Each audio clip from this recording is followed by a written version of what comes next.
국민통합위원회 그 대통령하고 환담하실 때 헤드 테이블에 앉아 계시더라고요. 네.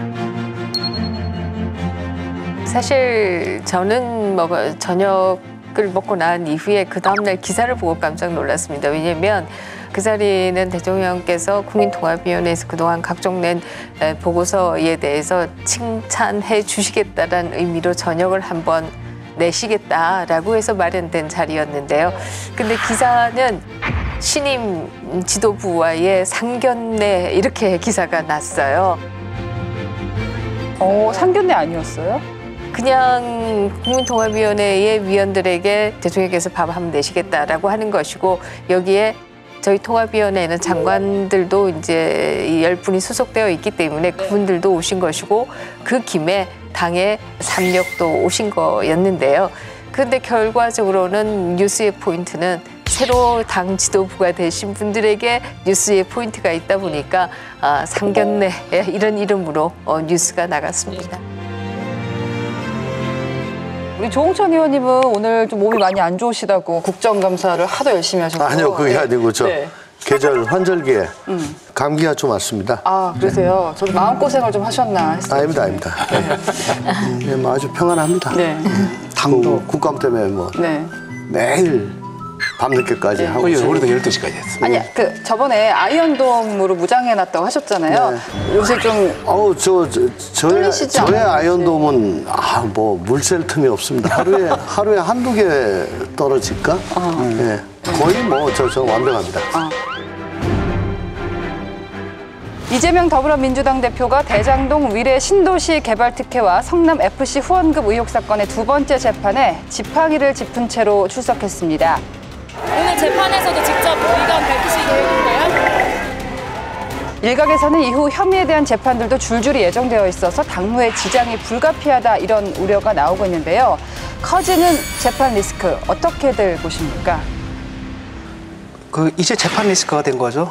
그 전까지만 구속 리스크였는데 지나가면서 급성 질환이 이제 만성 질환으로 전환된 거라고 볼 수가 있는 거고 이제부터는 재판이 많으면 5건이고 그다음에 병합이 되면 4건이거든요.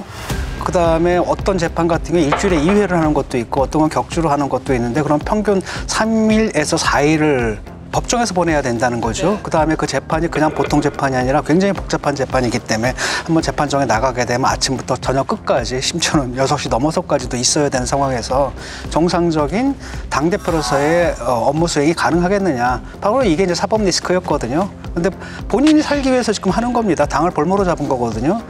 민주당 의원들이나 이런 사람들 만나면 꼭 물어보거든요. 당신들도 알지 않느냐. 즉 그 많은 혐의들 중에서 결국은 실형, 집행유예만 나와도 피서권권을 잃어버리는데 당신들은 그 사람을 유일한 카드로 만들어 거기서 올인을 하는 거. 왜 그러는지 모르겠다라는 거죠. 그래서 전반적으로 당무 자체가 어려워진다는 것뿐 아니라 당 전체가 지금 구속영장이 기각이 됨으로써 민주당이 더 이상 돌이킬 수 없는 쪽으로 나락으로 지금 들어가고 있는 거예요. 근데 본인들도 아마 알 겁니다. 근데 제가 생각할 때는 그 국회의원들이 당을 생각을 안 해요. 자기 공천만 생각하는 거예요, 오로지. 그게 먼저고 그렇기 때문에 일단은 그에게 잘 보여야 된다는 생각으로 지금 저러는데 그 다음에는 나 몰라예요. 요즘 들어가지고 자주 하는 얘기가 국회의원 왜 하냐라고 물어볼 때 한 번 더 하려고 한다라고 하는 사람들이 있어요. 한 번 더 하려고 한다? 네, 한 번 더 하려고 지금 국회의원을 한다고. 그러니까 지금 어떻게 하는 거는 별로 중요하지 않다는 얘기죠. 네. 그건 정말 무책임한 얘기라고 생각합니다.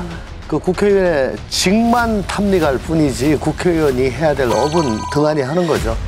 저는 조금 생각을 달리 하죠.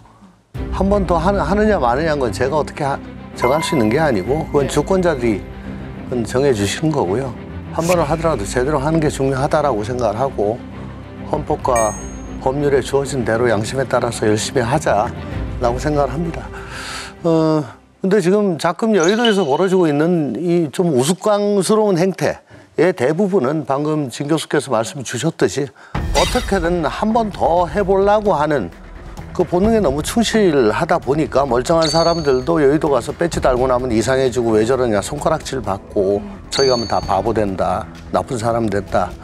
그렇게 정치판 전체가 좀 비하되고 있는 그런 것 같은데 좀 대우각성을 했으면 좋겠어요. 결코 이게 생계형이 아니거든요. 국민의 대표라는 그 생각을 항상 좀 가지고 그 대표로서 똑바로 좀 하겠다는 생각들을 각자 좀 가진다면 나아질 건데 이제 선거일이 다가오다 보면은 그런 생각은 아침에 일어나자마자 한 10초 하고는 그다음부터는 자라나겠죠. 뭐.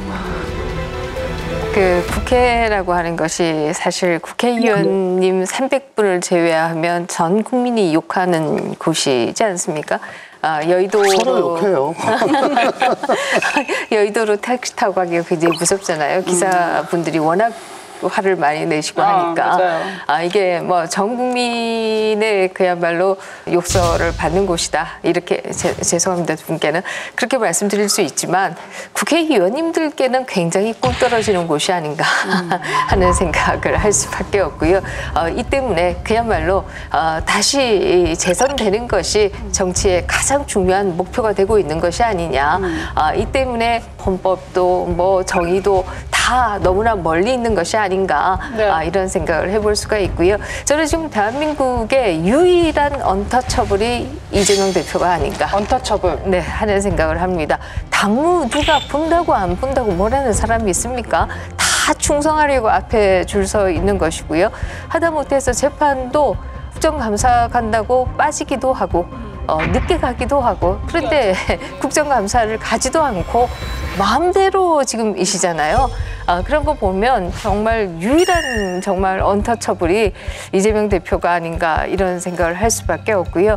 앞으로 재판이라고 하는 것도 재판 리스크라고 말씀하셨지만 사실 지금 위정교사의 경우에도 중앙지법에서 결국 형사 33부로 지금 배정했다. 이건 일부에서는 예상하기를 대장동, 백현동, 위정교사 이것을 다 묶는 것이 아니냐 이런 예상들도 일부에서는 하고 있습니다. 병합하면 더 길어지잖아요, 재판이. 네, 그렇다라고 하면 아마도 뭐 재판의 결과라고 하는 것은 대선 때가 돼도 1심도 제대로 안 나오는 것이 아니냐 이런 얘기들조차도 나오고 있는 상황이고요. 사법부도 결국 160석 이상을 가진 정당의 대표 앞에서는 아주 취약하다라고 하는 생각을 할 수밖에 없고요.